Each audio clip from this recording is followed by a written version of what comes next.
21 मई को शुरू हुई राजीव गांधी किसान न्याय योजना का लाभ छत्तीसगढ़ के गरीब किसानों को मिल रहा है। कोरोना संकट काल में किसानों के लिए ये योजना संजीवनी साबित हो रही है। इस योजना के तहत 5700 करोड़ रुपए की राशि 4 किश्तों में डीबीटी के माध्यम से किसानों के खातों में अंतरित की जाएगी, जिसकी पहली किश्त 1500 करोड़ रुपए की राशि शुभारंभ के अवसर पर डीबीटी के माध्यम से किसानों के खाते में भेजी गई। राजीव गांधी किसान न्याय योजना का लाभ मिलने से प्रदेश के अलग अलग क्षेत्रों में किसानों का कहना है कि आज तक के खेतों में की गई मेहनत का अब इनाम मिल रहा है, जिसके कारण किसानों ने मुख्यमंत्री श्री भूपेश बघेल को धन्यवाद ज्ञापित किया है। मुख्यमंत्री श्री भूपेश बघेल ने झीरम घाटी में 25 मई 2013 को हुए नक्सल हमले में शहीद नेताओं और जवानों को नमन करते हुए उन्हें विनम्र श्रद्धांजलि अर्पित की है। झीरम घाटी शहादत दिवस की पूर्व संध्या पर जारी अपने संदेश में श्री बघेल ने कहा है कि झीरम घाटी के शहीदों की स्मृति में 25 मई को हर वर्ष झीरम श्रद्धांजलि दिवस मनाया जाएगा। साथ ही उन्होंने कहा कि प्रदेश के सभी शासकीय और अर्धशासकीय कार्यालयों में नक्सल हिंसा में शहीदों की स्मृति में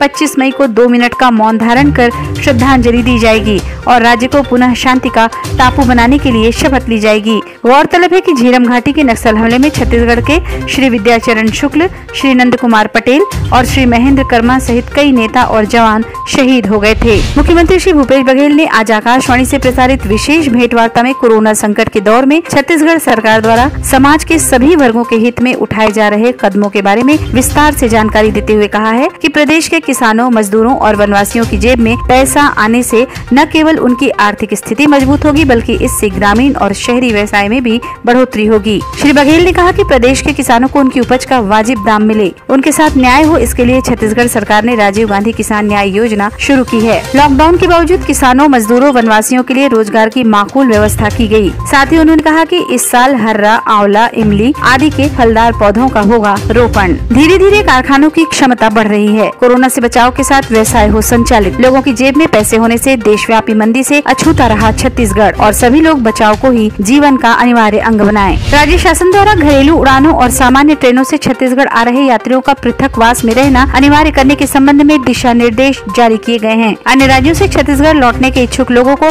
संबंधित राज्य से प्रस्थान के पूर्व स्वयं को छत्तीसगढ़ के पोर्टल पर पंजीकृत करना होगा। लक्षण के साथ पाए गए यात्रियों को अलग कर एयरपोर्ट पर पृथक से स्थापित किए गए आइसोलेशन कियोस्क में भेजा जाएगा। साथ ही सभी यात्रियों की लिखित में अंडरटेकिंग जमा कराई जाएगी कि वे 14 दिन तक क्वारंटाइन के सभी नियमों का कड़ाई से पालन करेंगे। छत्तीसगढ़ में विदेश से घरेलू उड़ान और सड़क मार्ग से पहुंच रहे राज्य के निवासियों को SOP स्टैंडर्ड ऑपरेटिंग प्रोसीजर का अनिवार्य रूप से पालन करना होगा। इस संबंध में सामान्य प्रशासन विभाग द्वारा आदेश जारी किया गया है। जारी आदेश के तहत विदेश से छत्तीसगढ़ लौटने के इच्छुक लोगों को संबंधित देश से प्रस्थान के पूर्व स्वयं को राज्य के पोर्टल epass.cgcovid.19.in पर पंजीकृत करना होगा। लक्षण के साथ पाए गए यात्रियों को अलग कर एयरपोर्ट पर पृथक से स्थापित किए गए आइसोलेशन कियोस्क में भेजा जाएगा। सभी यात्री 14 दिन तक क्वारंटाइन के सभी नियमों का कड़ाई से पालन करेंगे और इस संबंध में होटल में रुकने, खाने आदि का व्यय संबंधित यात्री स्वयं वहन करेंगे।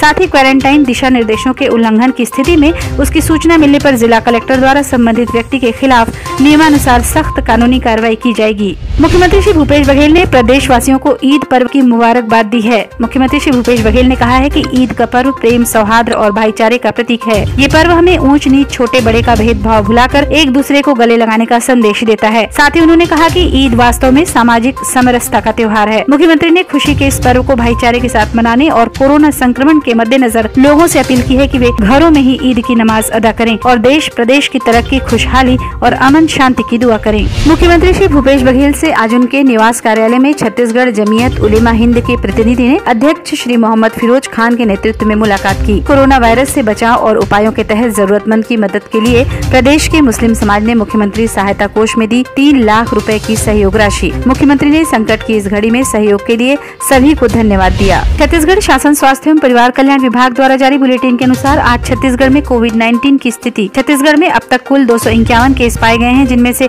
67 ठीक हो चुके हैं और 184 कोरोना पॉजिटिव हैं। देश जीतेगा, कोरोना हारेगा।